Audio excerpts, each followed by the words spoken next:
llegar al hospital, entonces estoy dando la conferencia desde mi casa en este momento.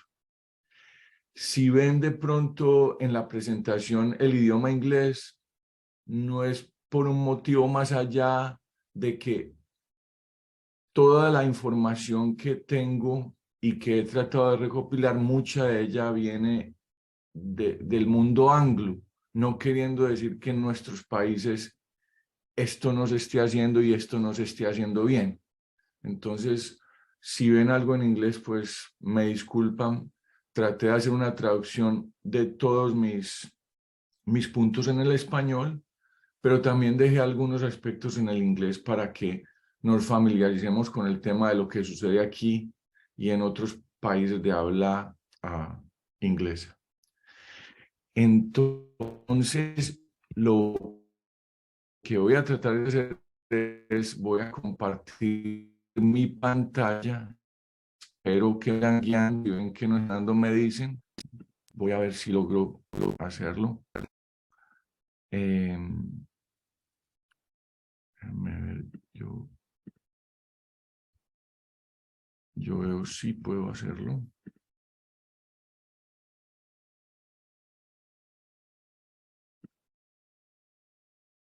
A ver, permítame, qué pena.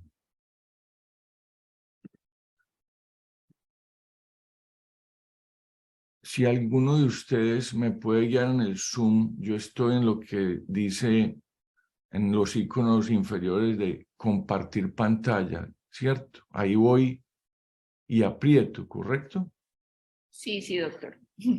Exacto. Seleccionas la pantalla que quieras compartir y ya nosotros podríamos verlo. Exacto, eso es lo que estoy aquí tratando de hacer. Voy a ver qué es lo que pasa. Bueno, hagamos lo siguiente para no retrasarlos a todos. Usted me puede dar el correo electrónico donde yo puedo compartir la presentación para yo hacerlo. Sí, claro, doctor. Ya lo envío al chat. Perfecto. Es para no tenerlos a todos ustedes ahí esperando porque no me está dando el acceso. No sé por qué. Pero ya mismo nos conectamos con la presentación. Mis disculpas.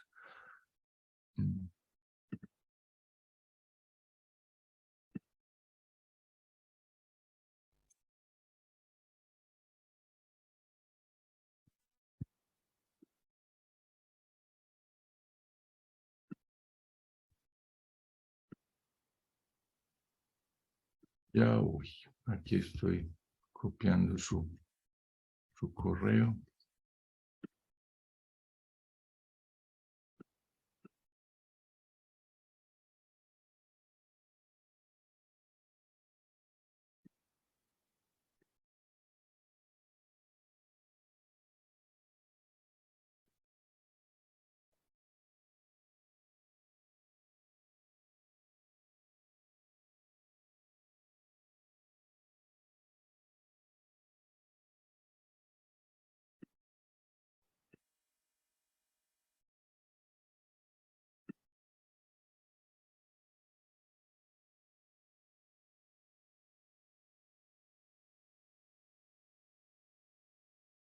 Ya se la envié al correo, me dice, me confirma si lo reciben un segundito, que debe estar ya en camino.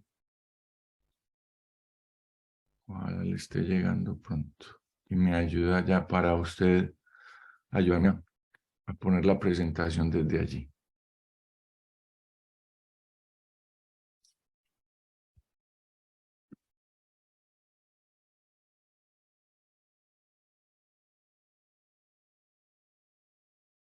Por ahora no nos ha llegado nada, doctor, pero apenas llegue, lo proyectamos.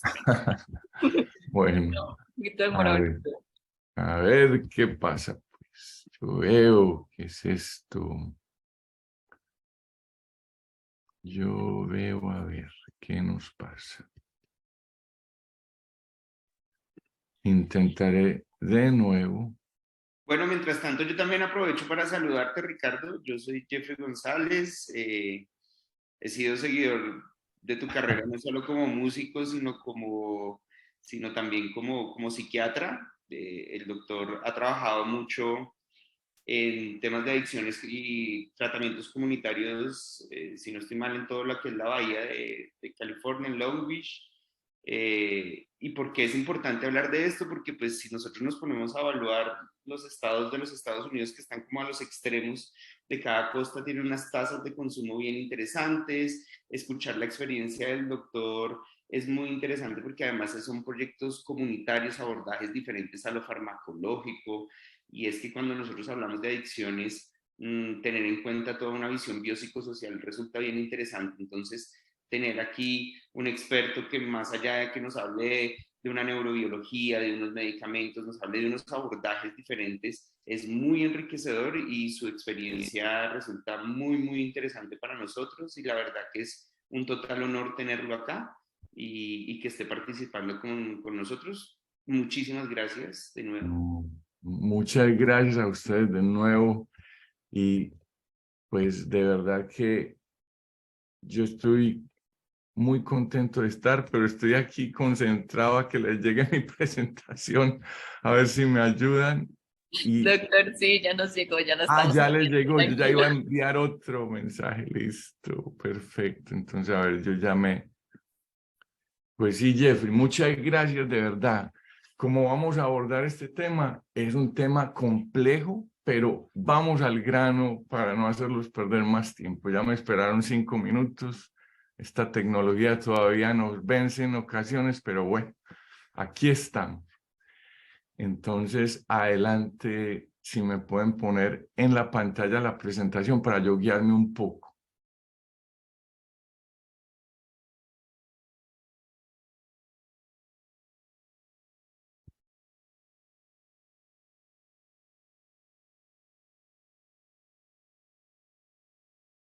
Perfecto.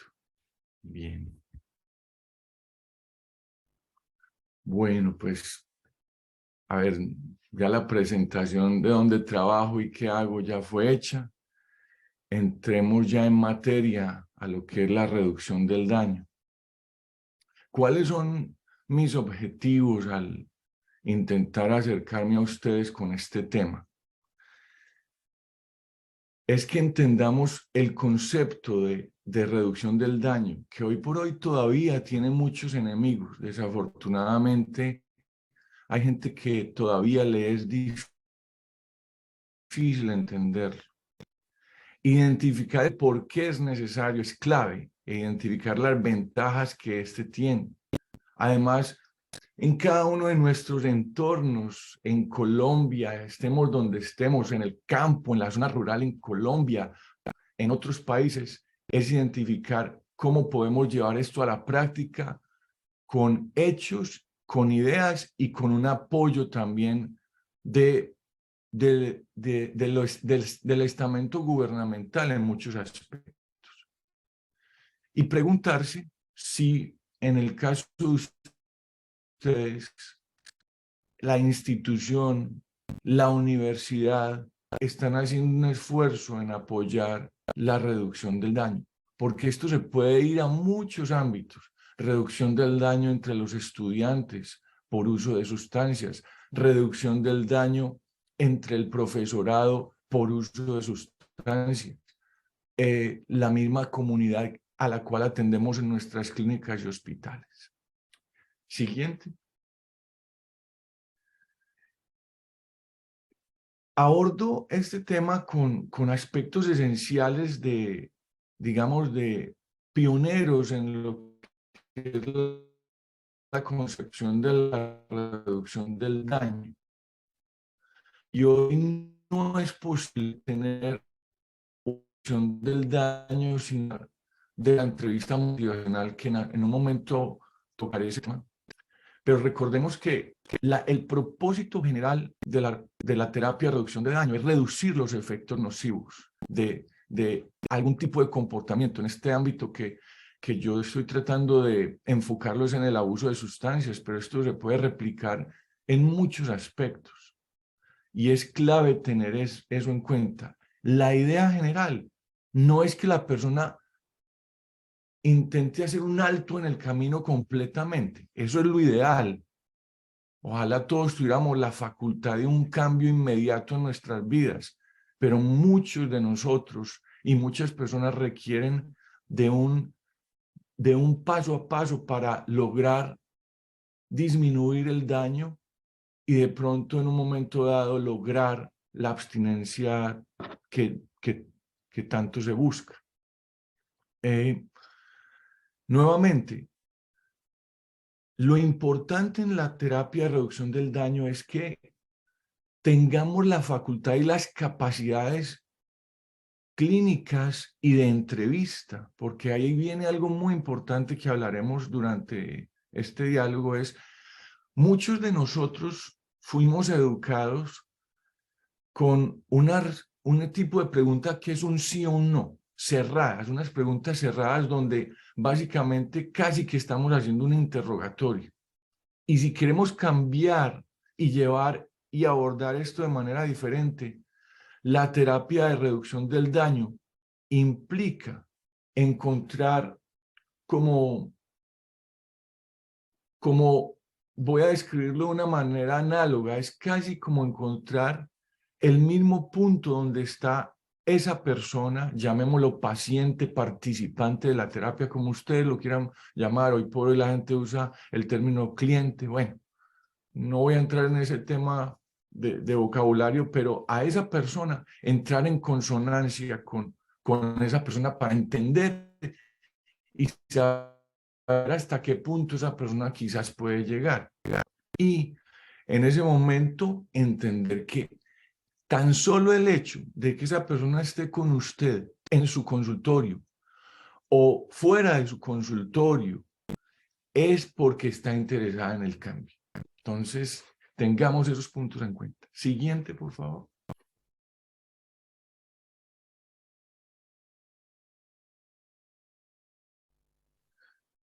Trato de resaltar aspectos importantes y aquí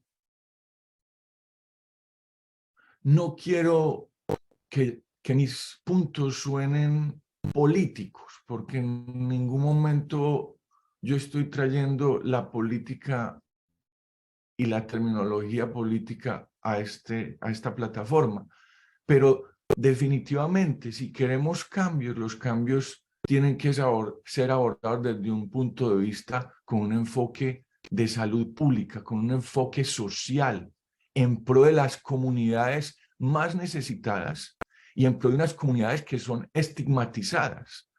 Y lo digo porque a mí a diario, y como estoy seguro a ustedes, esa persona de la calle, ese habitante de la calle, esa persona que tiene el trabajo sexual en las calles, esa persona que tiene el consumo de drogas, es una persona que le apena en muchas ocasiones acercarse a nosotros, los clínicos o los agentes de salud en general, para abordar temas que quizá si la comunidad, si nuestro entorno, si nuestras políticas públicas fueran orientadas a la reducción del daño, habría una apertura en la comunicación y habría una apertura para acercarse a esas comunidades que tanto lo necesitan. Entonces, los que me están escuchando y viendo en la pantalla, yo espero con esta charla,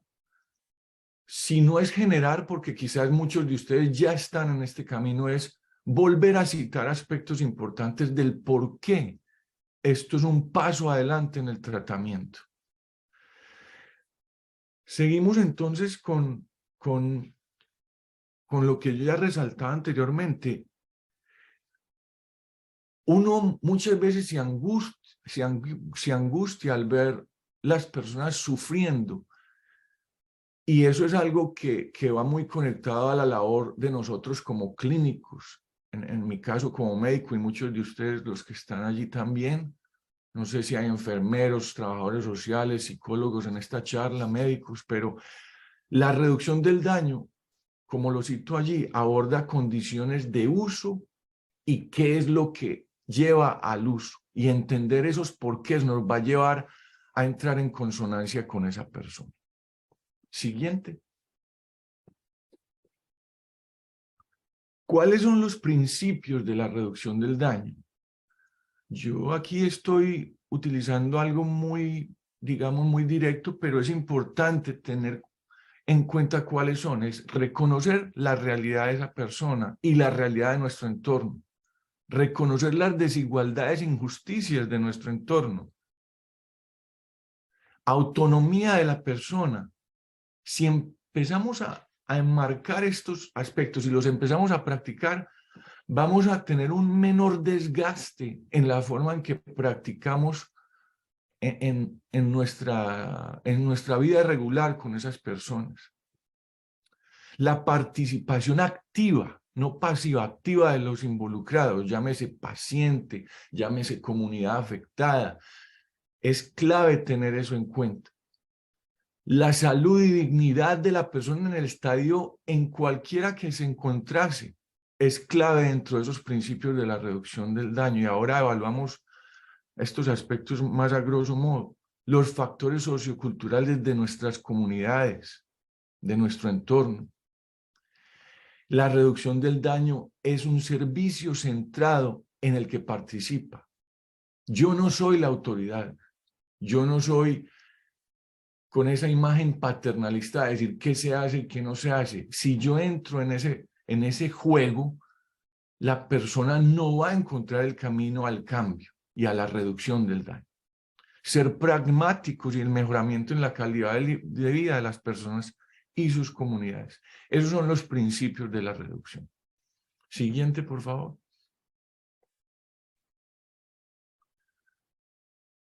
Como es un tema de salud pública y como es un tema que cada uno de nosotros puede llevar a cabo y encontrar, por así decirlo, socios en el entorno donde trabajamos, definitivamente esto tiene que irse mucho más allá de tan solo el espacio donde nos encontramos. Esto tiene que involucrar aspectos educativos a nivel de la comunidad y educativos a nivel de nuestro entorno, digamos, en el caso nuestro que estamos en la academia, en las universidades, traer y discutir estos temas y traer las posibilidades de cambios para abordar los temas.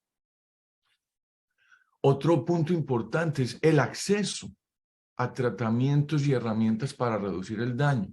Yo sé que en Colombia estamos en una disyuntiva tremenda actualmente con el nuevo Código de Salud, con las nuevas políticas de salud. Vamos a ver esto a dónde nos lleva.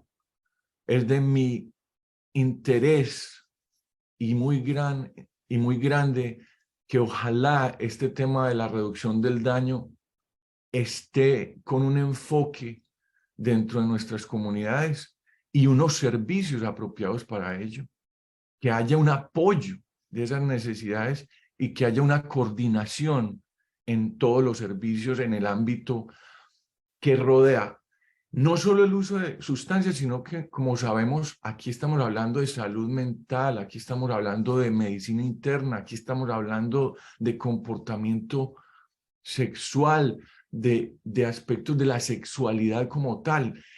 Este marco de reducción del daño se puede ramificar en una infinidad de campos que ojalá tengamos eso en cuenta. Siguiente, por favor. Esto lo dejo en blanco. Dejé esto en blanco porque cada uno en nuestro entorno entiende muy bien cuáles son las posibilidades de prevención, intervención, tratamiento y posttratamiento.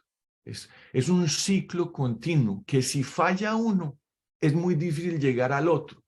Y que si no se llega al otro, es difícil conquistar, por así decirlo, esa fase de remisión o esa fase de lo ideal, que es la abstinencia. Pero si no tengo, como ejemplo tal, y más tarde lo evaluaremos, si yo no tengo un acceso de un apoyo de mi entorno a que en mi programa solo sea completa abstinencia, pero hay personas que desean tener cambios y yo no admito eso.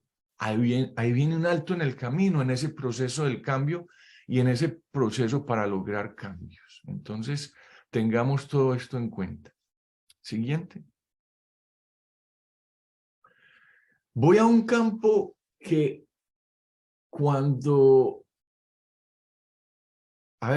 hoy yo tengo que hacer este esfuerzo del cual estoy hablando, es un cambio en el lenguaje. Y en el entorno en que yo me desenvuelvo, trato con el equipo de trabajo, con los residentes, estudiantes que llegan, casi que esto sea como una premisa desde el encuentro con cualquier ser humano, y es el cambio en el lenguaje. ¿Cómo abordamos nosotros el lenguaje? Yo puedo referirme a ustedes de una manera en que quizás clínicamente va a quedar claramente definido que usted es un adicto, o puedo citar otra terminología que cambia absolutamente el tono de la conversación con los demás y con las personas. Si yo estoy en un servicio de urgencias y digo, ahí llegó ese alcohólico otra vez borracho a jodernos la vida, y qué pena yo ser un poco directo en este tipo de lenguaje, ¿qué tan importante sería que esa persona que está a cargo de la salud, de la enseñanza, tuviera un lenguaje? Sé que muchas veces estamos bajo estrés, bajo diferentes circunstancias difíciles en nuestras vidas, hoy por hoy, con la cantidad de incertidumbre que existe, no solo en nuestro país, sino alrededor del mundo. Claro, eso genera un cambio en el lenguaje, pero nosotros como agentes de la salud tenemos que hacer un alto en el camino y empezar a utilizar un abordaje en nuestras palabras diferente. Y ahí cito aspectos como los que les citaba anteriormente. Es diferente cuando yo uso, esta es una persona que tiene un trastorno de abuso de sustancias con un uso intravenoso de X droga y que está en un proceso de recuperación, a citarlo como se los dije. O si tengo por acceso, por decir algo, a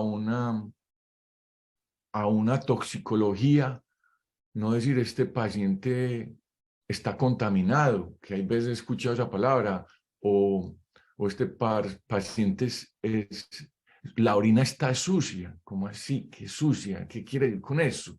¿Contaminada de qué? No, este paciente dio positivo en el test de toxicología con esta sustancia. E igualmente empezar a identificar y a desmitificar el abordaje de esta situación del abuso de sustancias sin estigmatizar. Y todos somos partícipes de eso y tenemos que encontrar la forma de empezar a relacionarnos diferente y un cambio de lenguaje. Y esto lo lleva aún más allá porque estamos hablando de reducción del daño.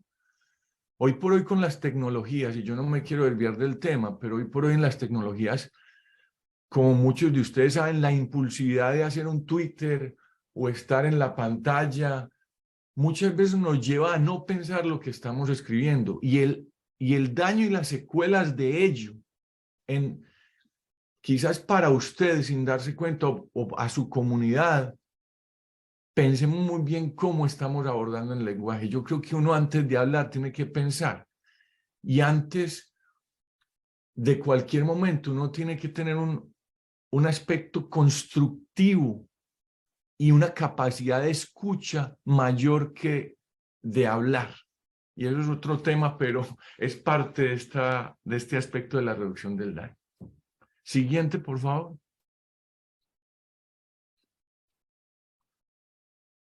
¿Cómo aplicar estos principios? Yo no voy a ir uno por uno, pero trato de resaltar los aspectos más importantes, y ustedes quizás a medida que estamos en el diálogo van leyendo ya los detalles, pero como he insistido, hay que reconocer la autonomía y autodeterminación de lo que yo llamo el participante. En este caso puede ser paciente, persona, cliente, como ustedes lo llamen en su entorno, porque si usted le da esa noción a esa persona de que hay la autodeterminación, hay la autonomía, aquí estoy o aquí estamos como entidad para ayudarle a los cambios. Pero sí, doctor, es que yo no estoy listo para dejar de beber mi botella de aguardiente diariamente, pero estoy escuchando y me ha gustado la manera como ustedes han abordado y tienen la manera y forma de que yo entienda que de pronto debo reducir la cantidad de alcohol que estoy ingiriendo. Eso es un reflejo de la autonomía y autodeterminación. Nuevamente, hay que ser transparentes con las personas, y eso lo sabemos. Cuando hay limitaciones, citarlas. Cuando hay limitaciones en el sistema, citarlo. Pero también buscar soluciones a los problemas. Muchas veces nos quedamos como, ese servicio no lo tenemos aquí, o esa medicación no existe, entonces yo no sé qué vamos a hacer. No, tratemos de llevar esto a un plano más allá. Y muchas veces, creámoslo o no, los puntos que quisiéramos que estuvieran cerca de nosotros, pero no están, no quiere decir que la terapia de la reducción del daño no pueda ser continuada. Lo cité con anterioridad, pero es un problema de salud pública. Tiene unas complejidades basadas en las diferencias a nivel social, en la pobreza, en el racismo, en la exclusión que se dan nuestras sociedades y una discriminación y desigualdad en términos de género. Y esa vulnerabilidad que sabemos existe, no la podemos ignorar. Entonces, he ahí nuevamente, y hago redundancia muchas veces en lo que estoy hablando, en los principios, estoy hablando de los principios de una reducción del daño. Es cómo empezar eso. Si hay unas bases sólidas para eso, tendremos unos resultados grandes dentro de nuestra sociedad y dentro de las personas que están buscando una mano y una ayuda. Tengamos una visión holística, ¿cierto?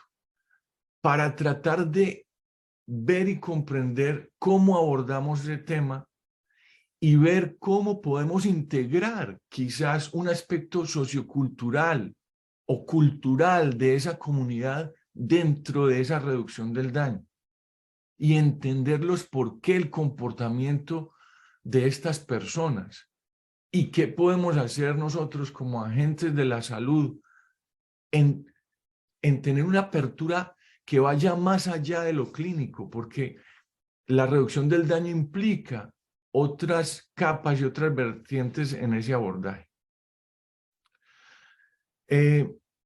Ya lo he citado, pero pues hago redundancia, se debe cambiar la forma en que interactuamos con las personas.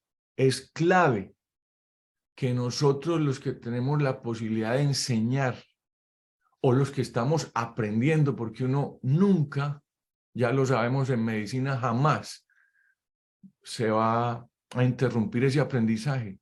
Si vemos a un colega que tiene una forma de trabajar que lleva a ponernos a pensar de cómo esa persona logró, por así decirlo, enganchar al paciente, a la comunidad dentro de unos cambios, tenemos que poner atención de qué es lo que está ocurriendo y cómo lo podemos lograr ello. Siguiente.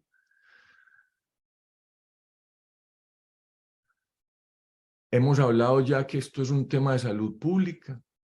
Hemos precisado que la estigmatización a todo nivel debe tratar de deconstruirse, si puedo utilizar esa palabra, y esto tiene que ver con políticas y leyes alrededor de los temas. En este caso estamos hablando directamente del consumo de drogas. Y nuevamente esto es un tema que va mucho más allá del ámbito clínico y va a aspectos de justicia, de derechos humanos, y estamos en un país, en Colombia, como les decía anteriormente en la introducción, como colombiano yo siento cada paso que se da. Yo desde lejos veo unos cambios que ojalá integren toda una estructura de cambio desde el lenguaje hasta la forma de abordar ciertos temas para que esa discriminación y digamos esas políticas punitivas tengan cambios. Y eso es parte de lo que entre todos podemos lograr. Siguiente.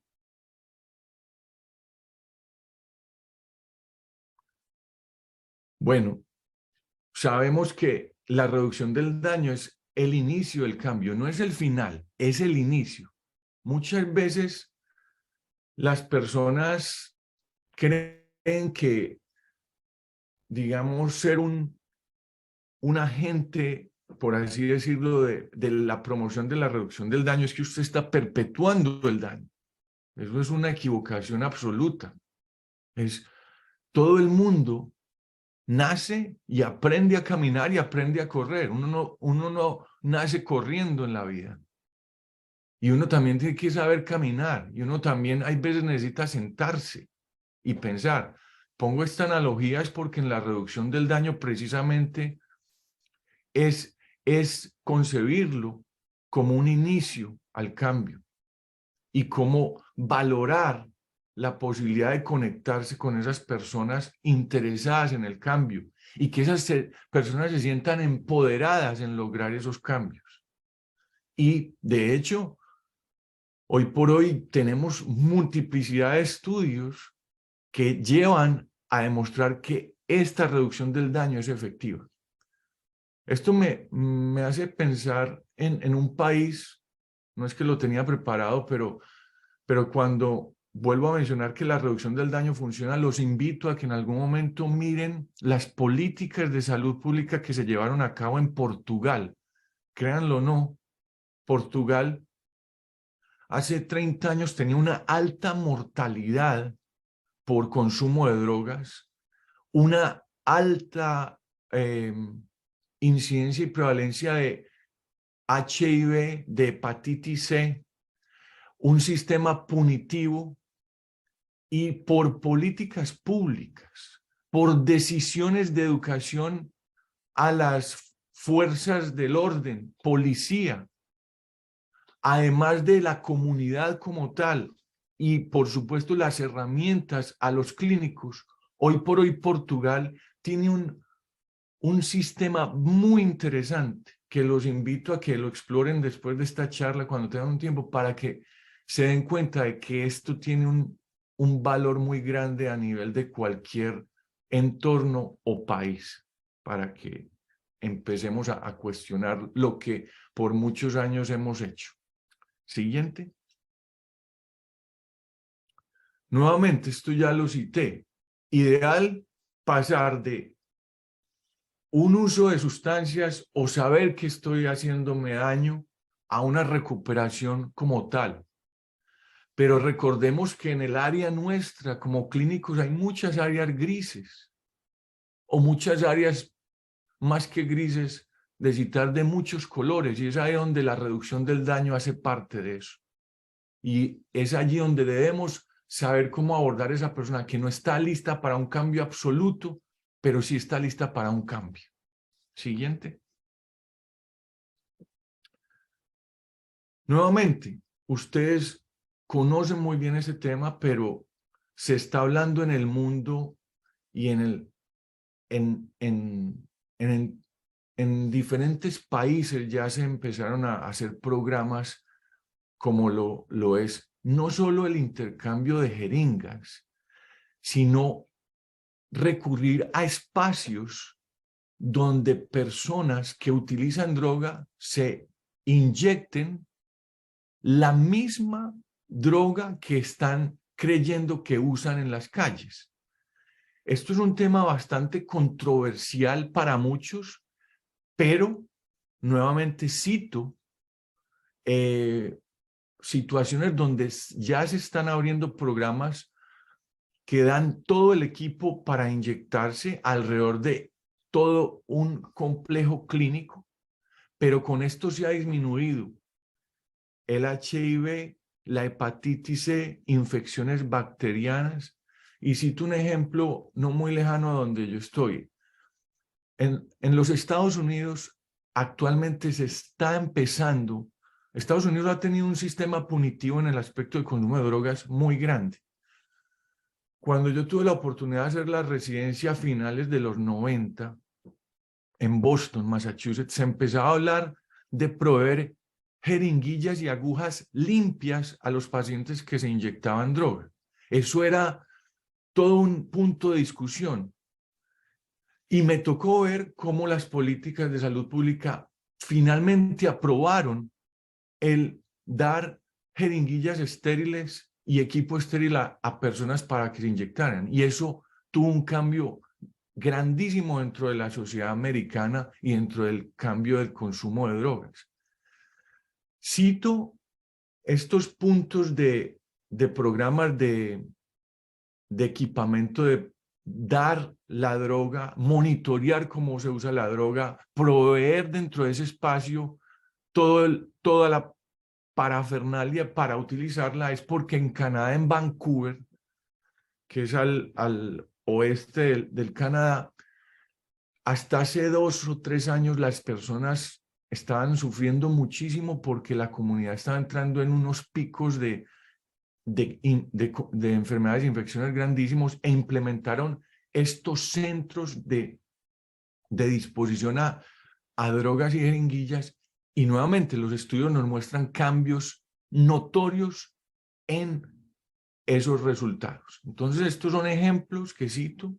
La naloxona, hoy por hoy en Estados Unidos, ustedes saben que Estados Unidos consume aproximadamente entre el 80 y el 90% de los opiáceos en el mundo, los consume Estados Unidos. Hoy por hoy, la heroína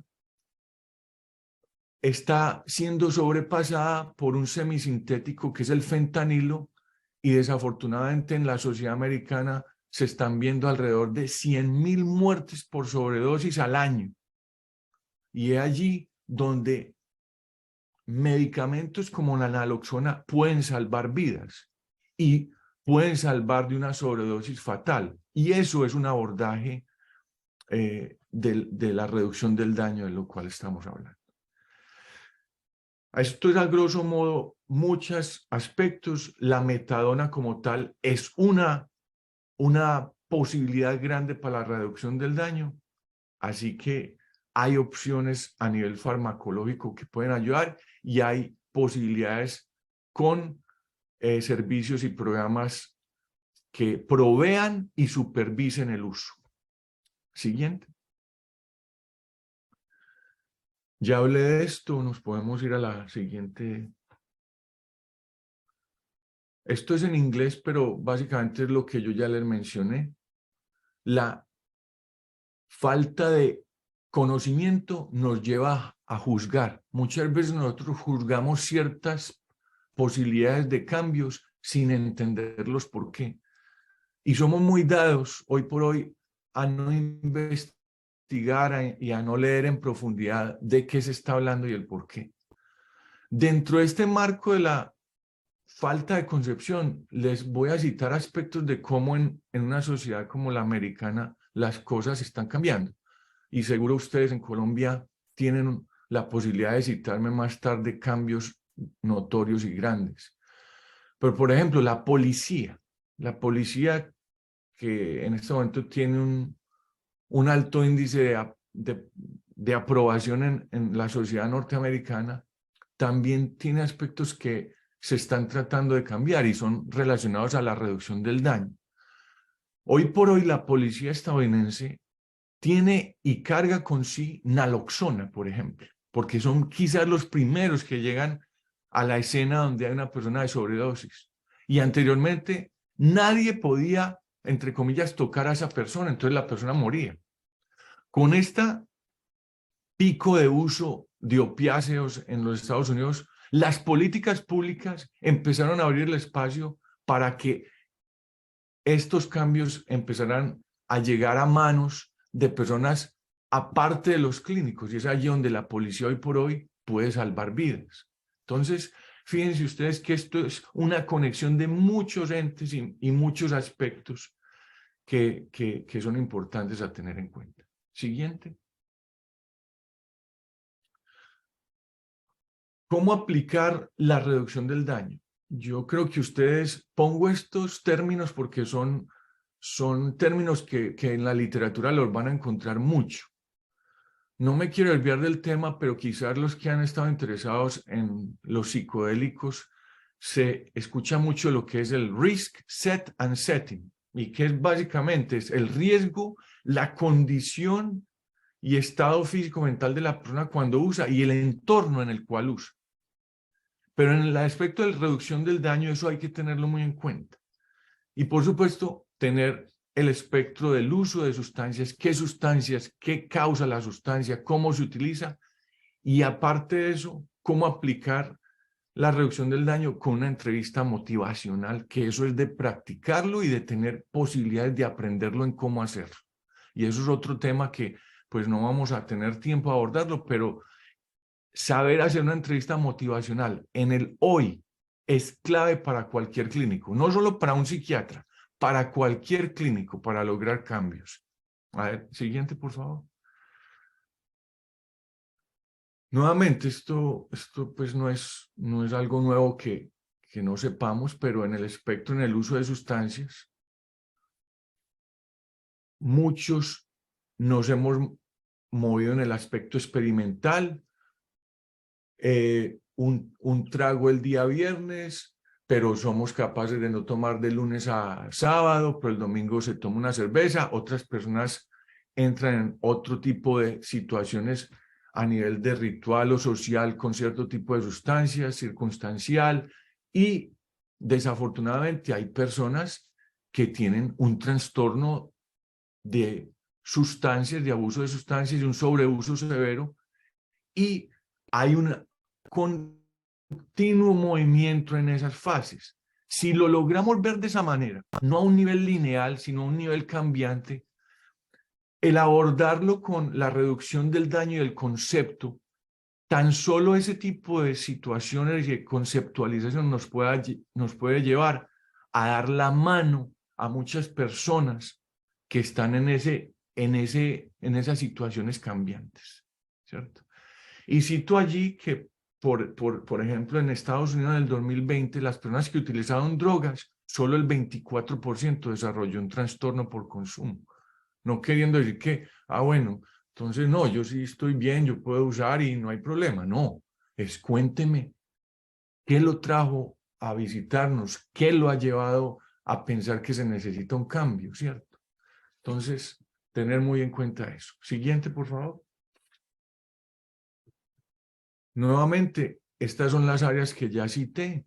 Les hablaba de lo que es risk, set and setting, que utilizo la terminología en inglés porque es importante familiarizarse con ella, y lo que cada una de esas etapas o fases implica, porque allí, si tenemos un conocimiento de eso y de esas partes de estos tres componentes, podemos llevar a un abordaje de la reducción del daño y a un entendimiento y a una consonancia con esa persona. Siguiente. Lo separo en aspectos del por qué es importante conocer esas tres fases del ciclo del uso y de las condiciones del uso, porque esto nos puede llevar a discernir, a hablar y a entenderlos por qué. Y ahí están esas columnas que ustedes pueden mirar y, por supuesto, hacerse la pregunta si cuando están enfrente de alguien ustedes están abordando el tema de esta manera. Siguiente. Esto no es un tema que no sepamos, pero antes de cuestionar, nuevamente entendamos por qué las personas utilizan drogas. ¿Qué es lo que llevó a esas personas o a esa persona o a esa comunidad en tener este sobreuso? Nuevamente, yo soy colombiano y en un país como el nuestro, bajo tanta presión, bajo tantas dificultades, uno tiene que entender los por qué y el origen de una persona con problemas en alcohol o drogas, o un estamento, digamos, llámese como las fuerzas del orden y la exposición a traumas y la exposición al conflicto armado en nuestro país, cuando nos sentamos con personas que han sido violentadas de cualquier tipo de forma, entender qué llevó a esa persona a tratar de contrarrestar todas esas emociones y dificultades con el uso de drogas o alcohol. Siguiente, por favor. Nuevamente, yo creo que esto ya lo hemos citado, pero si ustedes ven las figuras que puse allí, esos son aspectos de reducción del daño, créanlo o no. El ponerse un cinturón de seguridad al manejar, eso es reducción del daño. El salir a la playa y ponerme un protector solar, eso es reducción del daño. El ir en la autopista o estar en una carretera que siento que es solo mía y acelerar hasta 100 kilómetros por hora cuando el aviso me dice que vaya a 80. Y si hago ese esfuerzo, eso es reducción del daño. Entonces, fíjense que nuevamente hoy me enfoqué en el aspecto y en el campo que yo trabajo, que es la reducción del abuso de sustancias o el aspecto de, de adicciones, pero en general esto se puede llevar a muchos modelos y a muchas estamentos o ramificaciones de nuestra sociedad. Siguiente. Nuevamente, cito grandes aspectos y ya para ir cerrando. Recuerden que la idea, como lo cito ahí, del cual es el riesgo más importante, no es necesariamente el riesgo de un participante. Usted puede creer que la persona está a mucho riesgo, pero el paciente puede creer que no. Usted lo que tiene que encontrar es cómo abordar ese tema y ver el por qué esa persona está considerando el cambio. Muchas veces nosotros queremos cambiar el mundo o cambiar a la persona en nuestra primera cita. Es muy difícil. Nuevamente, esto lo sé, pero lo repito, porque hoy por hoy nos tenemos que mover en 15 minutos, 20, rapidito, rapidito, dígame qué tiene, sí, sí, no, no. Pero tengamos muy en cuenta que quizás con preguntas abiertas podemos llegar a esas respuestas que estamos buscando y a identificar recursos que pueden ser útiles dentro de esos cambios. Cito de nuevo, no abordar a las personas en querer conocer todo de una vez. Esto requiere un paso a paso, ir creando una relación, una confianza entre usted y la persona o la comunidad. Y por supuesto, lo que llamábamos esa persona de tener control de sí misma y darle facultades de que sienta que tiene control por sí en ese aspecto cambiante del uso. La persona recae o vuelve a utilizar la cantidad que estaba utilizando antes. No tenga dudas ni restricciones en el diálogo con usted y se puede acercar y decirle, miren, volví atrás, pero ¿qué podemos hacer para yo salir adelante? He ahí ese aspecto de la entrevista motivacional que tiene que ver con la reducción del daño. Siguiente. Nuevamente, yo aquí no me voy a enfocar en lo que es la entrevista motivacional, pero la cito rápidamente con esos 5 puntos que ustedes deben conocer, que es la precontemplación, una persona que no piensa en el cambio, y cómo de pronto muchas de las personas en que estamos empezando a ver están en ese aspecto de contemplación, de pronto considerando ese cambio. Ya vemos que viene esa fase de preparación cuando la persona está decidida a hacerlo, la acción de palabras a los hechos y comienza un cambio rotundo en eso. Y, por supuesto, el mantener ese cambio y en lo que hemos hablado, cómo lograr e integrar ese cambio para que se logre la abstinencia. Siguiente, por favor.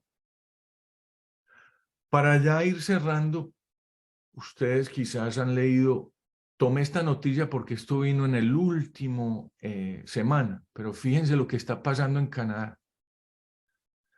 Y pues no tengo que leer el título, pero esto es reducción del daño. Esto es reducción del daño y se necesita una sociedad que empiece a hablar de ello, que empiece a buscar cómo podemos empezar a nivel estructural de una sociedad a aceptar que una persona utiliza y cómo podemos darle una mano a esa persona que utiliza para minimizar el riesgo y el daño. Siguiente.